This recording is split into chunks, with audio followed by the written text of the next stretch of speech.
Hello, everyone. Welcome to the 7-Minute Spotlight, where we share stories and ideas and concepts that inspire us and encourage us as we journey through life together. I'm Steve Crawford. Thank you for joining us today. I have a bold statement that I want to start out with. The opposite of love is not hate. The opposite of love is fear. We have a tendency to fear what we don't understand. So when things become tumultuous, the economy is bad, the weather might be bad, and the job report is not good, anything that can be going on, illness within the family, a tragic loss of a loved one, we tend to wrap ourselves in fear. It's kind of the way we're wired. We don't have to live that way, but it is natural for us to respond that way. It's interesting. The command, I'm not talking the 10 commandments, but the command that's stated most frequently in the Bible is do not be afraid. It's the number one command in the Old Testament. It's the number one command in the New Testament. And when it's spoken in Scripture, it's always followed up with a reason. Do not be afraid, for a child is born. Do not be afraid, you will be with child. Do not be afraid, I have risen.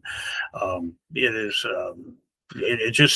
always an explanation. It's not just like, hey, don't be afraid. No, there's a reason to not be afraid. There's things that go on that can cause us to let go the grip that we have on fear and fill ourselves with something else.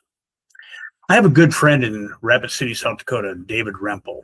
And about 30 years ago, a little more, he and I were having a conversation, and he made the statement, we are a vessel, we'll be filled with something. And he's right. And if we don't fill ourselves with a spirit of love, in that emptiness, fear moves in, and it brings along its friends, anxiety and worry and guilt and shame. And we start telling ourselves stories about ourselves that aren't true, or we start making excuses for ourselves, and we're not being realistic about ourselves because we're filled with those negative thoughts. It's not just that the thoughts, is that we become captive to it. It permeates our lives, and it has to be expelled, and it has to be replaced with love. If we don't watch it, pride creeps in, and then we start having a false assessment of ourselves. It can be a false pride in that I'm not good enough, or it can be wasteful pride in that, hey, look at me, I'm better than everybody else. Either way, pride is something, especially when we're comparing with other people, that we should not get involved in. The Apostle John, in his first letter, I believe it's in chapter 4, wrote that God is love. Then a few verses later, he says, perfect love casts out fear. We really need to be asking God to fill us with love, to show us what that looks like, so that we can treat people, and mainly treat ourselves, the way that we should be treated. In the 60s, it was 1967, there was a group called the Youngbloods, and they released a song called Get Together that did pretty well in the charts, and it was re-released again in 1968 and did much better the second time. It was definitely a song that was taken from the Jesus movement in that middle part of the 60s. And the song starts out, the first line is, love is but the song we sing, and fear is the way we die. And think about that. Our song, our being, our existence is love, but fear is the way that we die. The third verse of the song is really powerful, though. It goes like this. If you hear the song I sing, you will understand.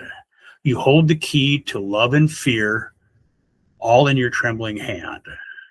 Just one key unlocks them both. It's there at your command. And then the chorus is, come on, people now. Smile on each other. Everybody get together. Let's love one another right now. Definitely a product of the 60s. But let's think about that third verse. There's two locks. One is fear, one is love. But there's only one key, and the key works both locks, and we get to choose. So how are we going to choose? How are we living today? We have that key Are we going to open the lock of love, or are we going to open the lock of fear? Opening the lock of love will open us up to a life of peace and contentment, regardless of our circumstances. There is actual proven neurological brain science that anxiety and contentment cannot occupy the same space in the brain at the same time. That is really something for us to think about.